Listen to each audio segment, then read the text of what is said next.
आज ही Doubtnut app download करें। Doubtnut पर होगा अब आपके सभी मैथ्स, केमिस्ट्री, फिजिक्स और बायोलॉजी डाउट्स का सफाया। बस अपने क्वेश्चन की फोटो खींचो, उसे क्रॉप करो और तुरंत वीडियो सोल्यूशन पाओ। Download now. इस क्वेश्चन हमसे कहा गया है कि हमारे पास एक न्यूक्लियर रिएक्टर है, वो जनरेट कर रहा था पावर एट 50% एफिशिएंसी पे by fission of 235 uranium 92 into 2 equal fragments of 116 PD46।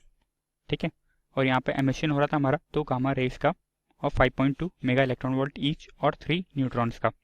हमसे यहाँ पे बाइंडिंग एनर्जी पर पार्टिकल दे रखी थी यूरेनियम की और पैलेडियम की, वो थी हमारे पास 7.2 मेगा इलेक्ट्रॉन वोल्ट और 8.2 मेगा इलेक्ट्रॉन वोल्ट रिस्पेक्टिवली। ठीक है, तो हमसे यहाँ पे पूछा गया था कि हमें एनर्जी रिलीज निकालनी थी एक वन फ्यूजन इवेंट में।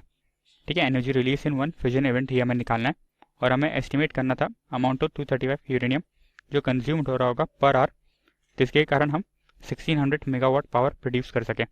ठीक है, तो हम इस क्वेश्चन को सॉल्व करते हैं। तो सबसे पहले आप देखते हैं कि जो हमारा यूरेनियम था वो 2 फ्रेगमेंट ऑफ पीडी में टूट रहा था, पैलेडियम में टूट रहा था। ठीक है, तो जो हमारी एनर्जी रिलीज हो रही होती, एनर्जी जो हमारी रिलीज होती है ना यहाँ पे एक फ्यूजन इवेंट में, वो कितनी होती, वो हो जाती है हमारे पास कि energy release due to palladium. ठीक है, एनर्जी ऑफ पैलेडियम, ठीक है, plus energy of palladium minus energy of uranium. ठीक है, energy of uranium minus energy of gamma rays. ठीक है, इतनी एनर्जी हमारी रिलीज हो रही होती। अब आप देख सकते हैं हमारे पास energy of palladium each particle के हिसाब से दे रखी थी। ठीक है, एवरेज बाइंडिंग एनर्जी दे रखी थी हमारी पर पार्टिकल, क्योंकि 2 पैलेडियम रिलीज हो रहे थे तो पैलेडियम की एनर्जी कितनी हो रही थी 2 इंटू 8.2। ठीक है, ये 2 पैलेडियम के मतलब निकल रहे थे और पार्टिकल्स कितने थे 116। ठीक है, इंटू 116, तो इतनी एनर्जी इसकी यहाँ पे रिलीज हो रही होती। उसकी वैल्यू हो जाती है हमारे पास, उसकी वैल्यू हो जाती है हमारे पास 1902.4 मेगा इलेक्ट्रॉन वोल्ट। ठीक है, ये एनर्जी आ गई हमारी पैलेडियम के कारण। तो अब हम एनर्जी ऑफ यूरेनियम की बात करते हैं। यूरेनियम तो एक ही पार्टिकल था, ठीक है, मतलब यूरेनियम तो एक ही रिलीज हो रहा था, मतलब एक ही एटम था उसका, और उसके जो एनर्जी रिलीज थी वो थी हमारे पास 7.2 मेगा इलेक्ट्रॉन वोल्ट और उसका मास नंबर था 235, क्योंकि हमारे पास एनर्जी पर पार्टिकल दे रखी थी और हमारे पास यहाँ पे 235 थे उसमें यूरेनियम का मास नंबर। ठीक है, तो हमारे पास चल रहा था प्रोडक्ट ऑफ 7.2 इंटू 235। ठीक है, 7.2 इंटू 235, तो इसकी वैल्यू रहती है हमारे पास 1692 मेगा इलेक्ट्रॉन वोल्ट। ठीक है, 1692 मेगा इलेक्ट्रॉन वोल्ट ये आ रहा था हमारे पास। अब हम निकाल लेते हैं कि गामा रेस के कारण कितना हो रहा था, क्योंकि गामा रेस यहाँ पे हमारी जो रिलीज हो रहे थे वो 2 थे।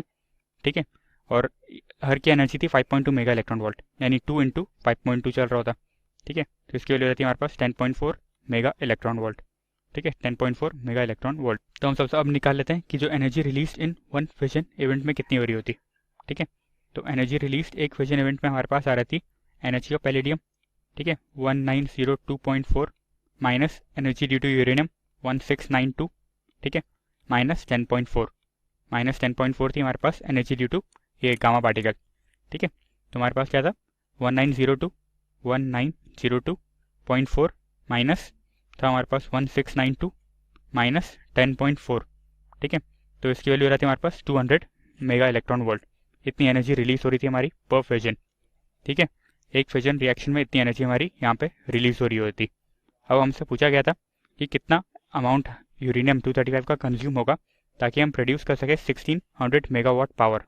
क्योंकि हमारे पास एनर्जी रिलीज थी मेगा इलेक्ट्रॉन वोल्ट में, तो हम इसको जूल में कन्वर्ट कर लेते हैं। तो हमारे पास चल रहा था ये 200 इंटू 1.6 इंटू 10 की पावर माइनस 13 हो जाता, क्योंकि एक इलेक्ट्रॉन वोल्ट में 1.6 इंटू 10 की पावर माइनस 19 जूल होते हैं और हमारे पास मेगा इलेक्ट्रॉन वोल्ट था तो 10 की पावर 6 से और मल्टीप्लाई हो जाता। ठीक है, तो ये चल रहा था हमारे पास, तो 32 इंटू 10 की पावर माइनस 12 हो जाता। ठीक है, 32 इंटू 10 की पावर माइनस 12, ये जूल में हमारे पास एनर्जी आ रही थी। तो अब आप देख सकते हैं कि हमें निकालना था कि 1600 मेगावाट पावर के लिए कितने यूरेनियम के मास कितना कंज्यूम हो रहा था। ठीक है, तो आप देख सकते हैं हमारे पास 1600 मेगावाट पावर है, 1600 इंटू 10 की पावर 6 पावर है। ठीक है, ये हमारे पास पावर की वैल्यू थी और हमारे पास जो एनर्जी रिलीज हो रही थी एक फ्यूजन में इतनी हो रही थी। ठीक है, तो हम सबसे पहले निकालते हैं कि कितने फ्यूजन रिएक्शन हो रहे होते हैं, नंबर ऑफ फ्यूजन रिएक्शन कितने हो रहे होते हैं। तो हो जाता है हमारे पास 1600 इंटू 10 की पावर 6 डिवाइड बाय चल रहा था 32 इंटू 10 की पावर माइनस 12।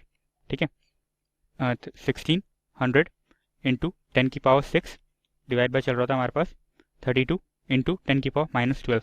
ठीक है, 32 इंटू 10 की पावर माइनस 12 चल रहा था, तो ये इससे 2 टाइम्स में कट जाता।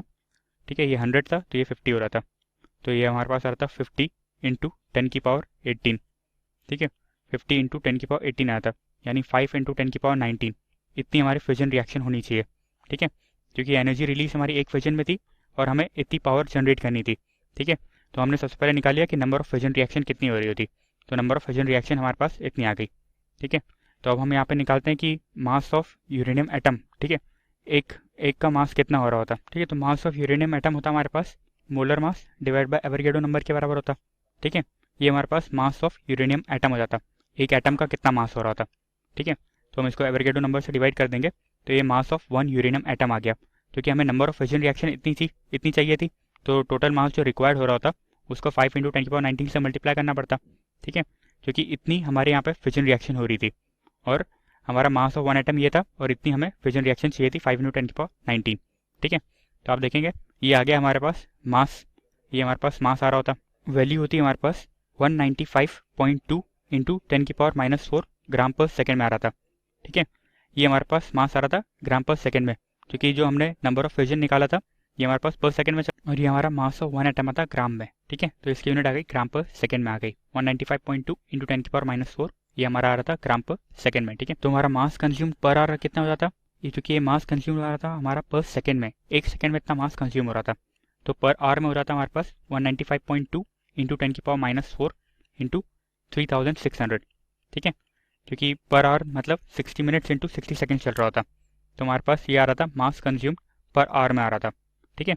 ये हमारे पास मास कंज्यूम पर आवर में हो जाता 195.4, ठीक है, 195.2 सॉरी इंटू 10⁻⁻4 इंटू हमारे पास चल रहा था 3600, ठीक है। तो मास कंज्यूम पर आवर आ जाता हमारे पास 70.272, ठीक है, ये आ रहा था हमारे पास 70.272 आ रहा था, 70.272, ठीक है, ये मास कंज्यूम पर आवर आ गया। अब चूंकि इसकी न्यूक्लियर रिएक्टर की एफिशिएंसी हमारे पास थी वो 50%, ठीक है, न्यूक्लियर रिएक्टर की जो एफिशिएंसी थी हमारे पास वो कितनी थी 50% थी, तो यानी जो हमारा मास कंज्यूम हो रहा होता वो इसका डबल कंज्यूम हो रहा होता, ठीक है, तभी हमारी एफिशिएंसी 50% आ रही होती, यानी जो मास टोटल कंज्यूम हुआ उसका पर आवर में वो हो जाता हमारे पास 2 इंटू 70.272, ठीक है, 2 इंटू 70.272 चल रहा था हमारे पास, 2 इंटू 70.272, तो हमारे पास मास कंज्यूम पर आवर आ जाता 140.544, ठीक है। तो इतना मास हमारा यूरेनियम का यहाँ पे कंज्यूम हो रहा होता, तो हमसे यही पूछा था कि हमें मास ऑफ एस्टिमेट करना था मास of uranium consume per hour, तो उसके लिए हो गया हमारे पास यहाँ से 140.544, ये हमारे यहाँ से इसके सेकंड पार्ट का भी आंसर आ गया, ठीक है, थैंक यू। क्लास 6 से 12 से लेके नीट, IIT, JEE मेंस और एडवांस के लेवल तक 10 मिलियन से ज्यादा स्टूडेंट्स का भरोसा। आज ही डाउनलोड करें डाउटनेट ऐप या व्हाट्सएप कीजिए अपने डाउट्स 8400 400 400 पर।